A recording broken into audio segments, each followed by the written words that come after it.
The night was silent, but not peaceful. Outside the small human home, wind moved through the broken trees of the colony world.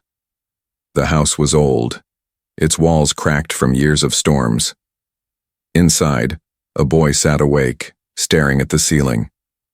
He was only 13, but he already carried pain in his eyes that belonged to someone older. Every night was the same. His mother cried. She tried to hide it, but the walls were thin. The sound of her sobs always reached him. Sometimes she whispered his father's name. Sometimes she begged for help. No one answered. The boy clenched his fists under the blanket.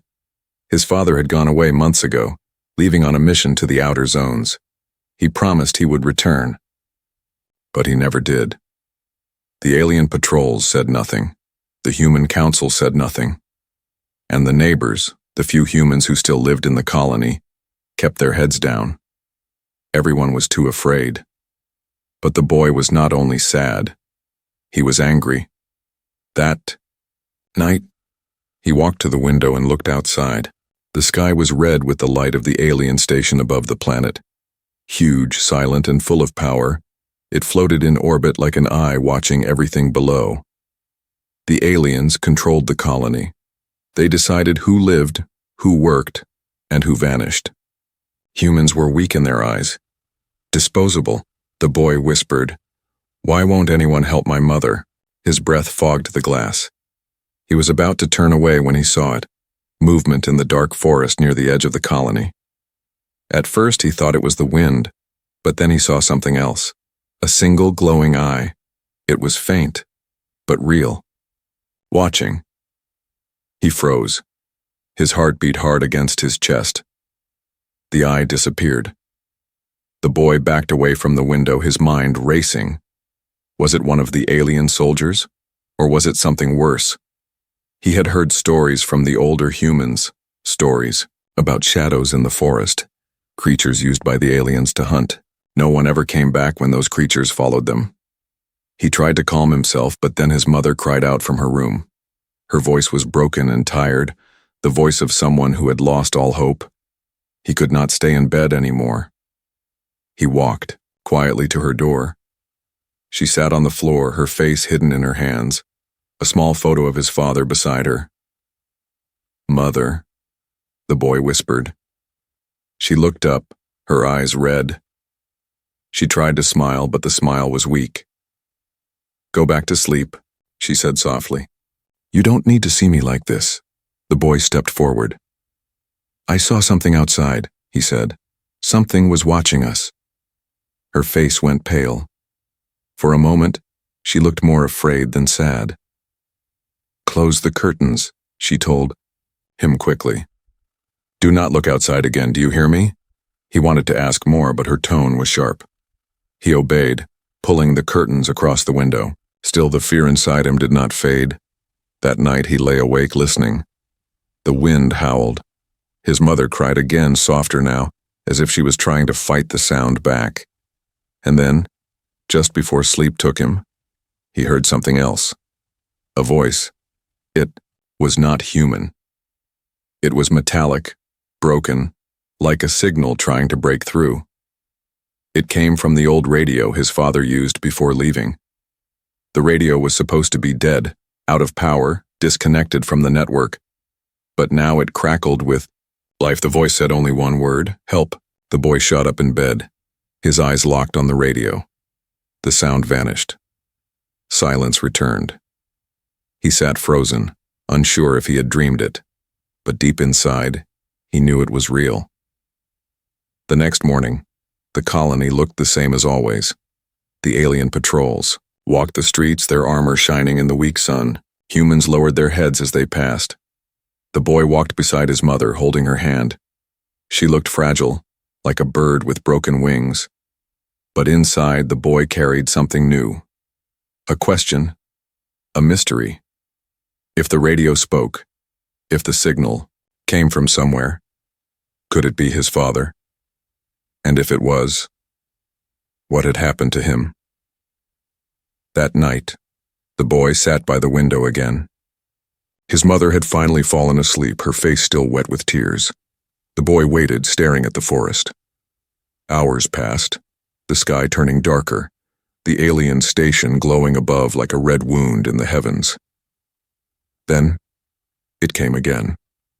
The glowing eye, watching, waiting. This time, the boy did not look away. He whispered, "If no one helps us, then I will find the truth myself." The wind blew harder, carrying the sound of something moving closer through the trees. And deep in the night, the radio crackled again. "Help me." The colony streets were never truly safe, but at night they were worse. The lamps flickered weakly, throwing more shadows than light. The boy walked alone, his steps slow and careful. His mother was asleep back at the house, exhausted from another day of tears. He had not told her where he was going. She would never have allowed it. But he could not ignore the voice on the radio. He could not ignore the glowing eye in the forest. Something was calling him, pulling him into the city. The air smelled of smoke and rust. Most buildings were empty now, abandoned after the aliens took control. Humans lived in the corners of the colony like forgotten insects.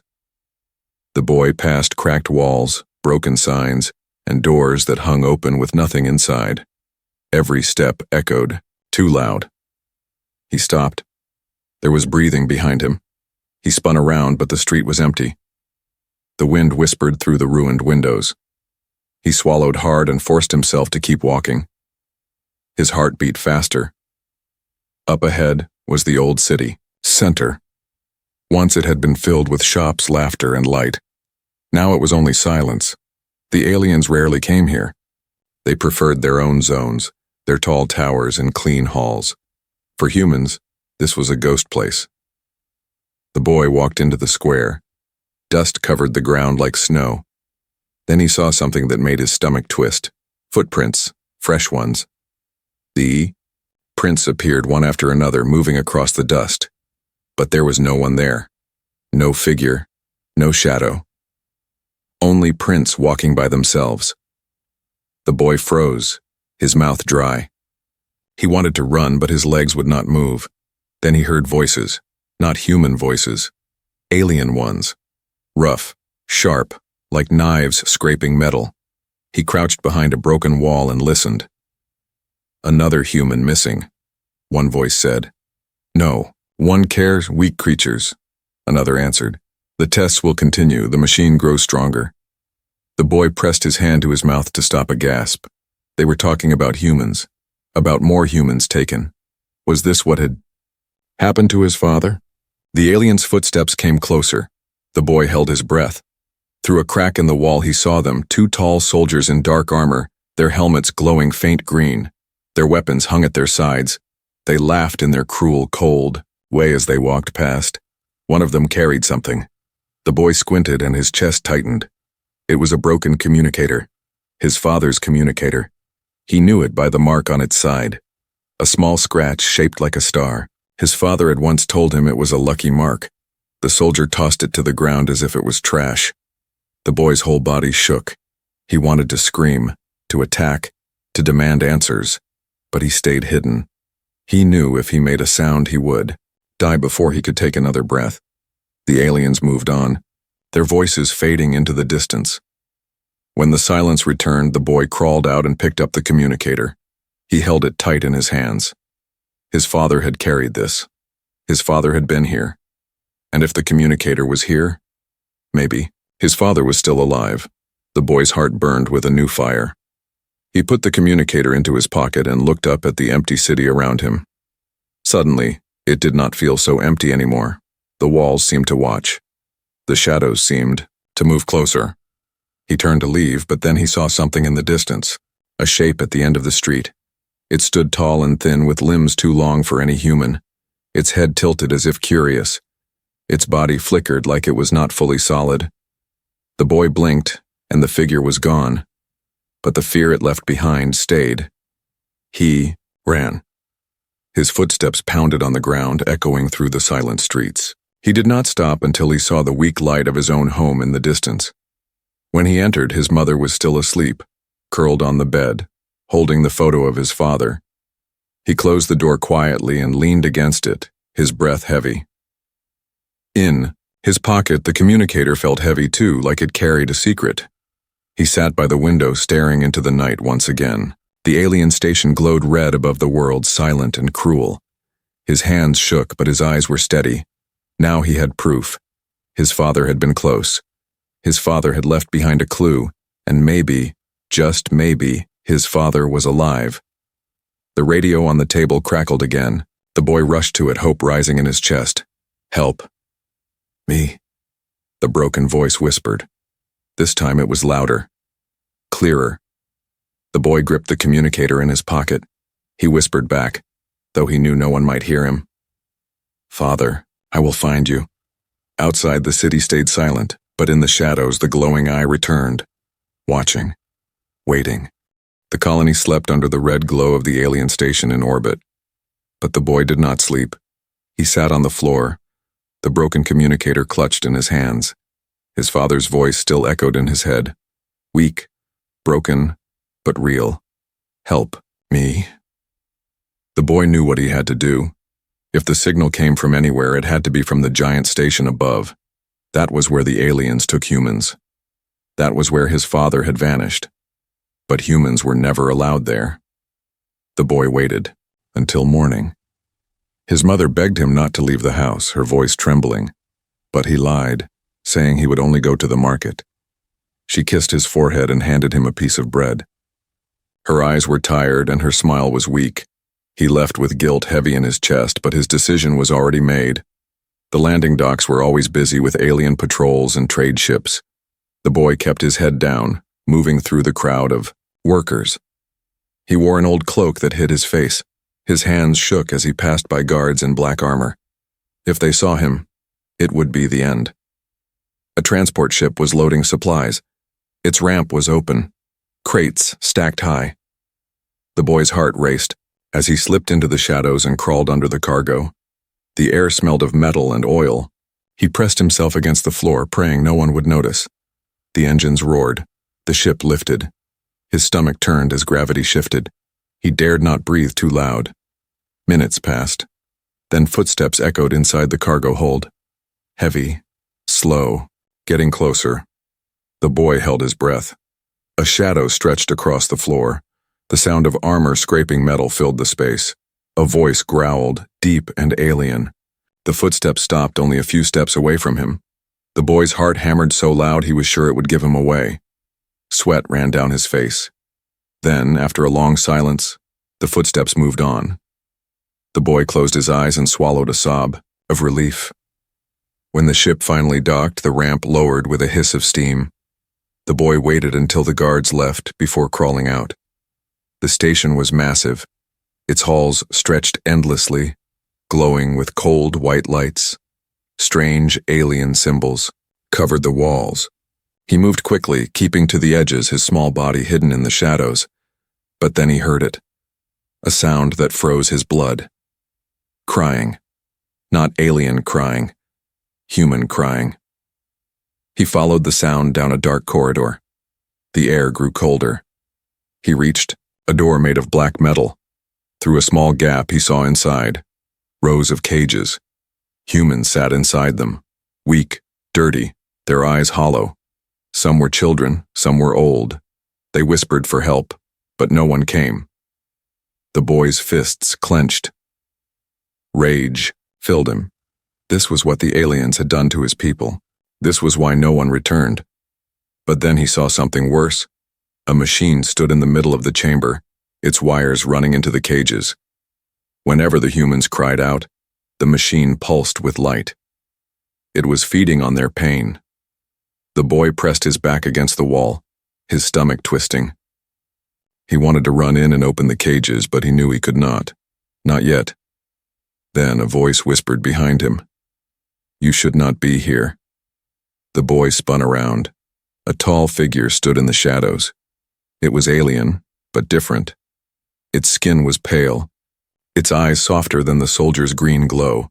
It looked almost human, but not quite. The boy stepped back, fear rising. The figure raised a hand. "Do not scream. I am not your enemy." The boy's voice shook. "Who are you?" I was like them once, the figure said, nodding toward the cages. Taken, changed. Now I serve here, but I remember what I was. The boy's breath caught. My father, was he here? The figure's expression darkened. Yes. They took him deeper, to the core of the station. He is alive, but not for long. The boy's heart leapt. Alive. His father was alive. But before he could speak, alarms blared through the halls. Red lights flashed. The alien guard's voice thundered from hidden speakers. Unauthorized presence detected. Secure the station.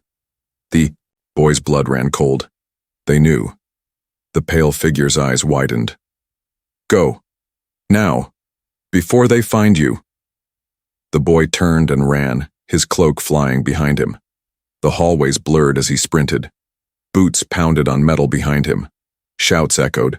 He darted through doors, slipped under pipes, every second a race for his life. He reached another docking bay. Ships waited there, guarded, but the alarms had drawn soldiers away. The boy scrambled into a small maintenance shuttle, slamming the hatch shut. Hands shook as he pressed buttons, hoping one would start the craft. The engine roared. The shuttle lifted just as soldiers stormed into the bay. Blaster fire struck the hull, sparks flying, but the ship shot out into the dark void of space. The boy collapsed into the seat, gasping. His chest hurt from fear, but his eyes burned with fire. He had seen the truth. Humans were trapped, broken, used like fuel, and his father was deeper inside that cursed place. As the shuttle drifted back toward the colony, the boy whispered to himself, I will come back. I will find him, I swear it. Outside, the alien station loomed in the distance, red lights glowing like a monster's eye, watching, waiting. The shuttle rattled as it returned to the colony. The boy's hands gripped the controls until his knuckles turned white. His mind raced with images he could not forget. Rows of cages, broken humans, and the terrible machine that pulsed with their pain. And his father, alive, but trapped deeper inside that alien station. When he landed in a quiet field, the boy ran home through the night. His mother waited by the door, her face pale and worried. Where were you? She asked, her voice shaking. The boy could not speak at first. He wanted to lie, to protect her, but the weight inside his chest was too heavy. Finally, he whispered, I saw him, Mother. Father is alive. Her eyes widened. Tears filled them instantly. She held his face in her trembling hands.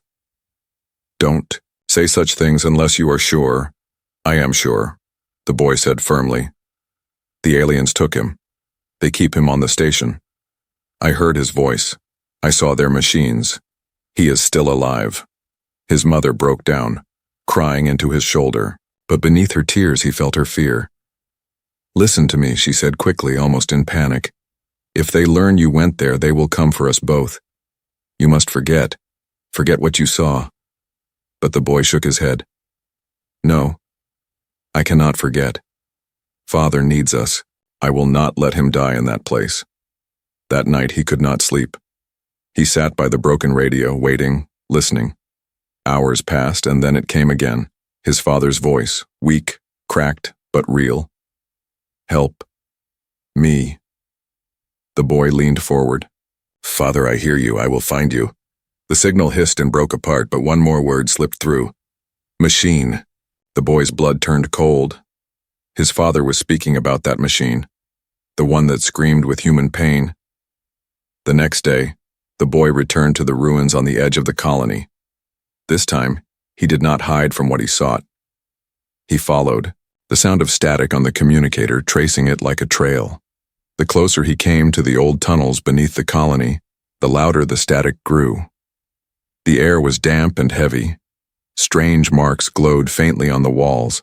Alien symbols burned into the stone. At the end of the tunnel, he found a hidden door, metal, black, alive with strange energy. It slid open as he approached, as if it knew he was coming. Inside was a chamber that hummed like a beating heart. In the center stood a smaller version of the machine he had seen on the station. Wires spread like roots across the floor, pulsing, with red light. Inside the machine, figures were strapped, humans drained and pale. Their eyes opened and closed slowly, too weak to scream anymore. The boy's breath caught in his throat. He stepped closer, trembling. The air smelled of blood and burnt metal. Then he heard it. A voice. His father's voice. "Son." The boy's chest tightened. He turned his head and saw him. Strapped against the machine, half buried in wires, was his father. His face was thinner, his skin gray, but his eyes were alive. "Father," the boy cried, rushing forward. "Stop," his father gasped. "Don't touch it. The machine feeds on us and feeds on her cries." The boy froze. "Her? Who?" "Your mother," his father whispered. His voice cracked with pain. "Every night, her sorrow is drawn here. The aliens use it. Her grief powers their weapon. That is why she cries without rest. She feels my suffering, even when she does not know it." The boy's heart shattered. All this time, his mother's tears had been more than sorrow. They had been stolen, turned into fuel for this horror. Tears filled his own eyes. "I will break you free." His father shook his head weakly. "You cannot, not yet. The machine is alive. It fights back. If you try, it will kill us both." The boy's fists clenched. He wanted to scream. He wanted to tear the wires out with his bare hands. But deep inside, he knew his father was right. "You must leave," his father said, his voice fading. "Survive. Find others. Come back stronger." The boy shook his head violently. "No, I won't leave you, son." His father's eyes softened even through the pain. "The fact that you are here means hope still lives. Do not lose it. Promise me." The boy's throat burned. He could hardly speak. "I promise." Suddenly, alarms blared. Red light filled the chamber. The machine screamed, its wires twisting like snakes. The boy stumbled back, nearly falling. Soldiers stormed in from the other side, their weapons glowing. "Go," his father roared, straining against the wires. "Run!" The boy's tears fell as he turned and fled.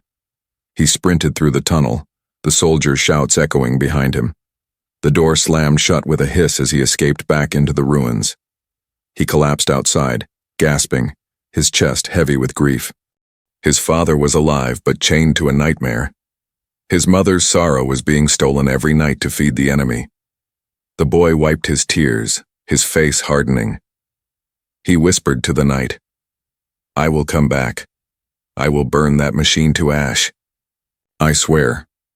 Above, the alien station glowed in the red sky, silent and cruel, and somewhere inside, the machine of sorrow pulsed, waiting for the boy to return. The boy could not forget what he had seen. His father chained to the machine of sorrow, his mother's grief stolen and turned into power. Every breath he took felt heavy with anger. But one question cut deeper than all the rest. If the aliens can use sorrow to build weapons, what else are they doing with humans? He had to know. The ruins near the old colony factory were forbidden. The aliens had closed the place long ago, claiming it was unsafe. But humans whispered of strange lights inside at night. Some said they heard voices of people who had vanished. The boy decided to go. He waited until his mother slept. Her face was pale and tired, her tears endless. He kissed her forehead gently, then slipped out into the night. The factory stood like a giant skeleton against the red sky. Its roof was torn open, and its walls cracked with rust.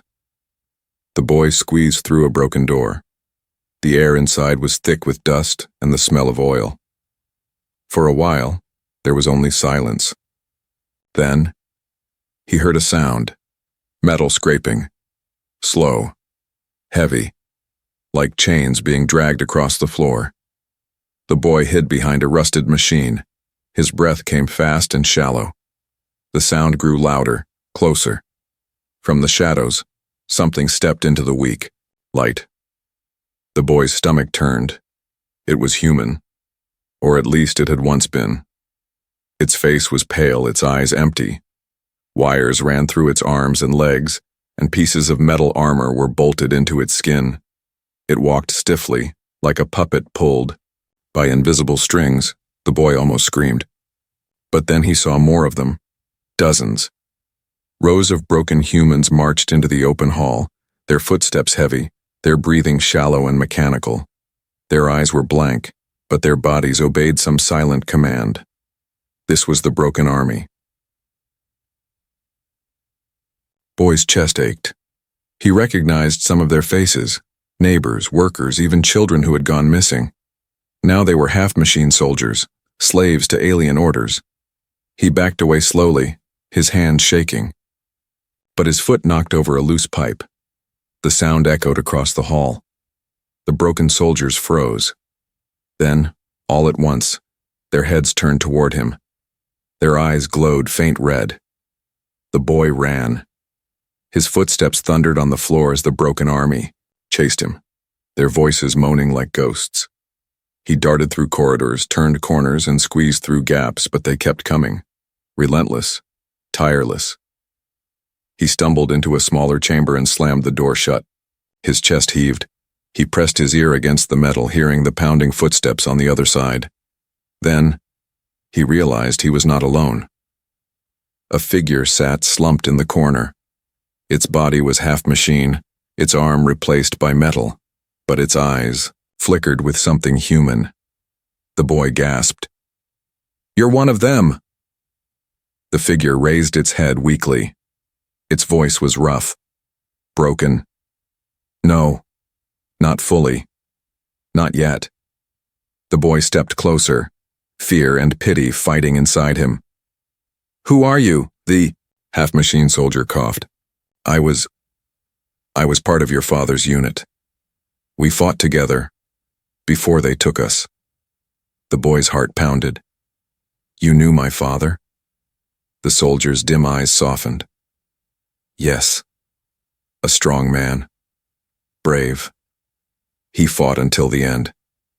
They took him to the station, the core machine. I thought he was dead, but if you're here, maybe he still lives." The boy's throat burned. "He does.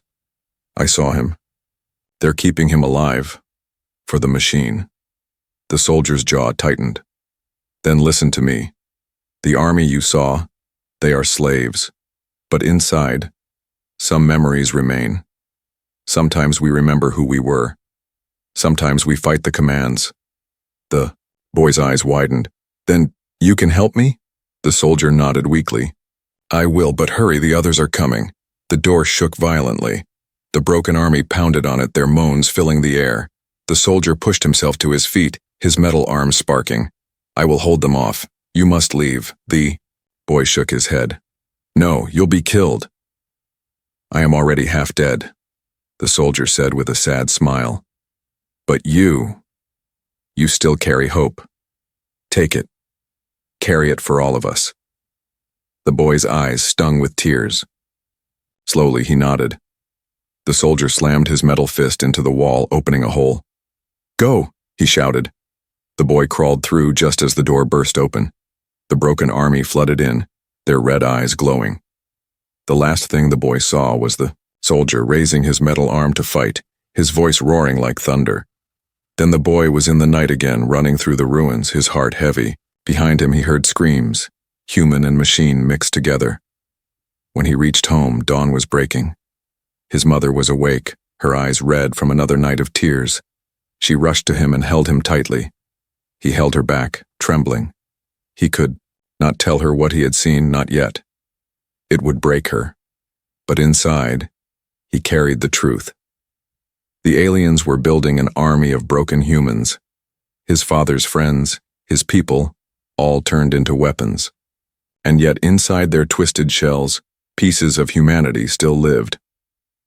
He sat by the window, staring at the alien station above. His fists clenched. He whispered, "I will save them. I will save him. No matter what." Outside, the wind carried, the faint sound of chains dragging across the ground. The broken army was still marching. The colony burned. Flames rose from houses as alien soldiers marched through the streets. Their black armor glowed in the firelight, their weapons spitting, sparks that set wood and metal ablaze. The night was filled with screams, the kind of screams that never leave a child's ears. The boy ran, smoke stinging his eyes. He searched every corner, every alley. He had only one thought. Mother. "Where are you?"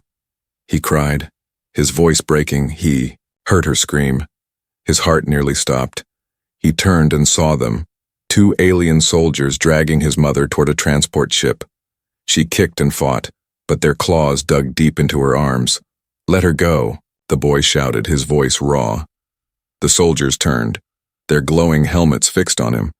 One of them laughed in a cruel metallic voice. "A child dares speak." The boy's hand shook, but inside his pocket, he still carried the communicator his father had left behind, and strapped to his belt was something new, an alien blaster he had stolen from the ruins. For the first time, he raised a weapon. He fired. The blast struck one soldier's chest, knocking it back. Sparks flew as the armor cracked. The second soldier hissed and raised its weapon, but the boy rolled behind a broken cart and fired again. The street lit with fire and smoke. His mother screamed, "Run," but the boy refused. He stood tall, his small body shaking, his eyes burning. "No more running." The sound of the fight spread through the colony. Humans hiding in their homes peeked through the smoke. They saw the boy firing, saw him standing against armored giants when no one else dared. Something stirred inside them. First one man stepped out holding a rusted pipe. Then another woman came, lifting an old farming tool. Then more. Dozens. They had lived in fear too long. The boy fired. Again, his shot striking the second soldier's arm. The crowd of humans rushed forward, shouting, swinging, pushing. The alien staggered under the sudden storm of resistance. For the first time, humans fought back together. The aliens tried to retreat, dragging the mother toward the ship. The boy saw it and screamed. He sprinted through the crowd, dodging fire and smoke. He threw himself at the soldier holding his mother. The claws cut into his shoulder, but he did not care. He bit, kicked, and clawed with all his strength. His mother broke, free. She fell to the ground, coughing, tears streaming down her face. "My son," she whispered. The soldier raised its weapon to strike them both. But the boy lifted the stolen blaster and fired point blank. The alien fell. Armor shattered. The crowd roared. For the first time, the colony echoed not with fear, but with human voices shouting in defiance. The flames spread higher, painting the night red. Alien reinforcements stormed in, their weapons flashing. But the humans no longer hid. They fought with pipes, stones, knives, anything they could hold. They fought like people who had nothing left to lose. The boy and his mother ran through, the chaos dodging fire. The communicator in his pocket buzzed with static. The broken voice came again. "Son." It was his father. The boy clutched it tightly, his eyes wide. "I hear you. Come. Core. Machine. Hurry." The voice broke apart, but the message was clear. His father was calling him. The boy's chest filled with fire. He turned to his mother, who was coughing from smoke. "Father is alive. He's waiting." Her eyes filled with tears, but this time, not just sorrow. There was something new in them, hope. Then, "We must go," she whispered. As the colony burned, humans formed small groups pushing back the soldiers. For the first time, the aliens struggled. They had power, but the humans had fire in their hearts. The boy stood in the middle of it, his mother at his side. His hands were dirty, his clothes torn, his eyes fierce. He shouted to the crowd, his voice cutting through the chaos. "They think we are weak. They think we will kneel forever, but tonight we fight for each other." The humans roared in answer. The boy raised the blaster. "We are not fuel. We are not slaves. We are human." The fire spread brighter.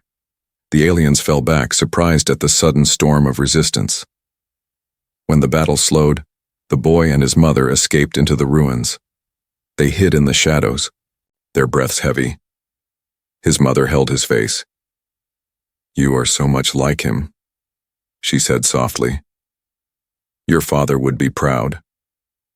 The boy shook his head. Not yet. Not until I free him. She gripped his hands.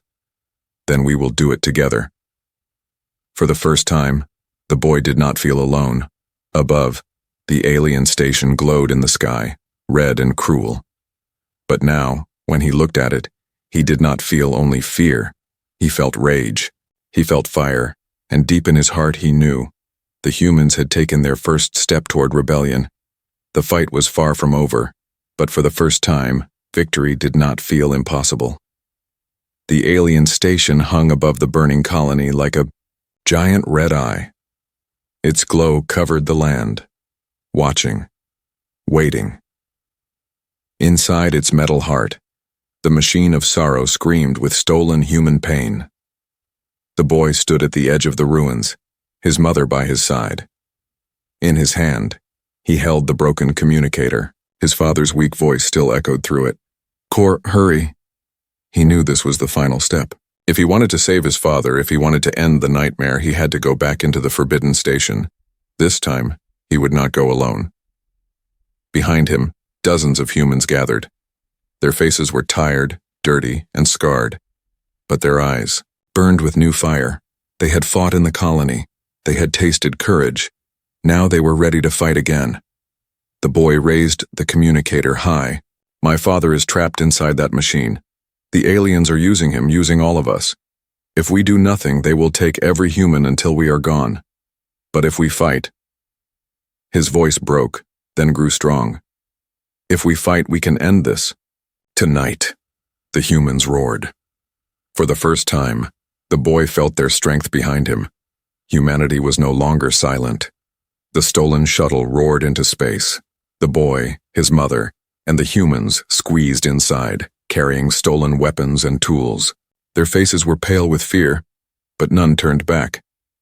The alien station grew larger in the window, its red lights blinking like veins in a beast. The boy gripped the controls tightly, guiding them toward a docking bay. As they landed, alarms blared. The station knew they were here. The doors opened, and alien soldiers poured in. The humans charged with a cry that shook the metal halls. Pipes, knives, and blasters struck against alien armor.